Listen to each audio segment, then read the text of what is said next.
টাকা কোথায় ইনভেস্ট করব? ব্যাংকে যদি ইনভেস্ট করি কত ইন্টারেস্ট পাবো? টাকা ব্যাংকে রাখবো না শেয়ার মার্কেটে রাখবো, নাকি মিউচুয়াল ফান্ডে জমা করব? না, সোনা কিনে রাখলে মনে হয় ভালো হয়। আজকে এই সব বিষয়ের গণিত জানবো এই ভিডিওর মাধ্যমে। নমস্কার বন্ধুরা, আমি দীপ। আজকে আমরা কোথায় টাকা জমা করলে কত টাকা পাওয়া যাবে আর শেয়ার মার্কেট সম্পর্কে A to Z জানবো এই ভিডিওর মাধ্যমে। আপনারা ভিডিওটি নতুন দেখলে চ্যানেলটিকে সাবস্ক্রাইব করে অনুগ্রহ করে উৎসাহ বাড়ান। তো বেশি সময় নষ্ট করব না, চলুন শুরু করা যাক। শানকুমার একজন কৃষক। তার বাৎসরিক আয় 1,20,000 টাকা, অর্থাৎ মাসিক 10,000 টাকা। তার সাংসারিক খরচ মোটামুটি 9,000 টাকা করে মাসিক। 10,000 মাইনাস 9,000 ইকুয়াল 1,000। শানকুমারের হাতে রইল 1,000 টাকা।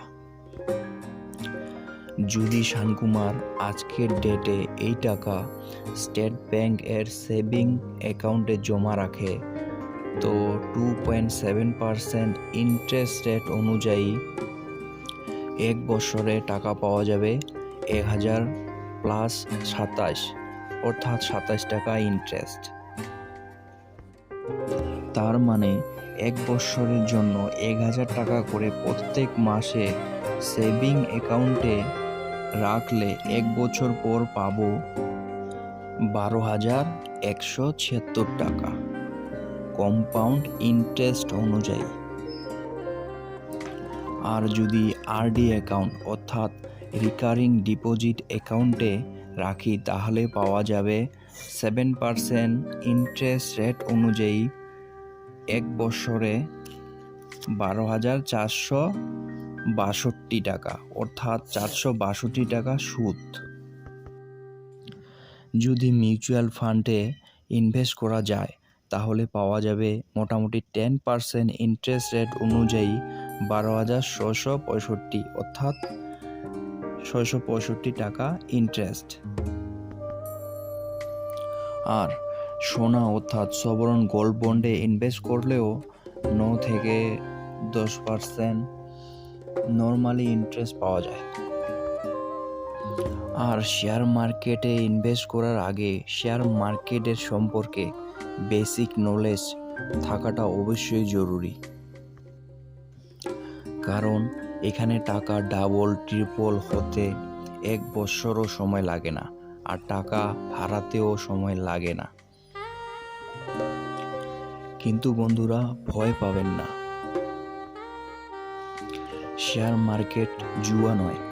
এখানে ইনভেস্ট করলে অনেক লাভ, শুধু দরকার সামান্য সাধারণ জ্ঞান। আশা করি আপনাদের মধ্যে এই সাধারণ জ্ঞানটুকু আছে। আর যদি নাও থাকে তবু চিন্তা করার কোনো বিষয় নেই বন্ধুরা। আমরা এই চ্যানেলের মাধ্যমে শেয়ার মার্কেট সম্পর্কে জানার চেষ্টা করব। আমি চেষ্টা করব কিভাবে অ্যাকাউন্ট খুলে শেয়ার মার্কেটে টাকা ইনভেস্ট করা যায়, আর অল্প টাকা দিয়ে কিভাবে ম্যাক্সিমাম টু ম্যাক্সিমাম প্রফিট বার করা যায় এই বিষয়ে ভিডিও আনতে। আজকে শুধু শেয়ার মার্কেট বা স্টক মার্কেটের সম্পর্কে বেসিক আলোচনা করব।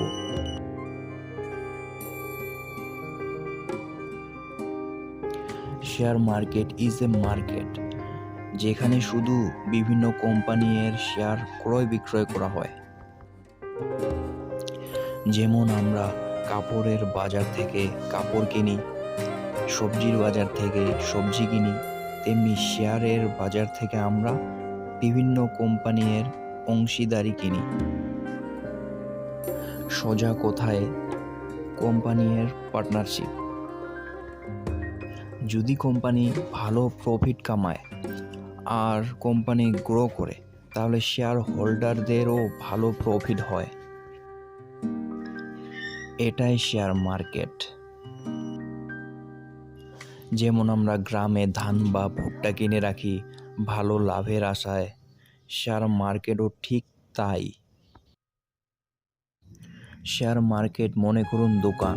এখানে দু ধরনের দোকান থাকে, একটা হলো এনএসসি ন্যাশনাল স্টক এক্সচেঞ্জ, আর একটা হলো বিএসসি বম্বে স্টক এক্সচেঞ্জ।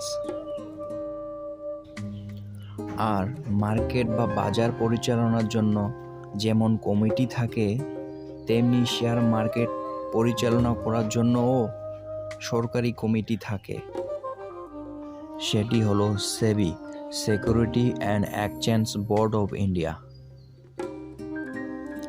সেবির কাজ সোজা কথায় বিভিন্ন কোম্পানি আর শেয়ার হোল্ডারদের মধ্যে আইন প্রণয়ন করা, শেয়ার মার্কেটকে কন্ট্রোল করা। তো বন্ধুরা, আজকে এই ভিডিওর মাধ্যমে শেয়ার মার্কেট এর সম্পর্কে বেসিক নলেজ কিছু জানলাম। পরের ভিডিওতে জানবো শেয়ার মার্কেটের স্ট্রাকচার সম্পর্কে,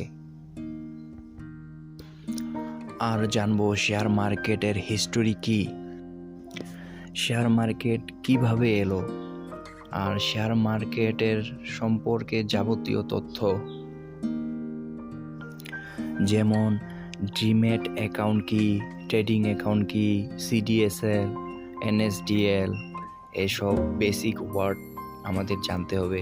তো এইসব বিষয়ে আমরা পরের ভিডিওতে অবশ্যই জানার চেষ্টা করব। আর শেয়ার মার্কেট কিভাবে কাজ করে, কিভাবে শেয়ার হোল্ডারদের ইনকাম হয়, এইসব বিষয়ে জানব। তো ভিডিওটি ভালো লাগলে অবশ্যই লাইক করবেন আর চ্যানেলটিকে সাবস্ক্রাইব করবেন। Thank you for watching.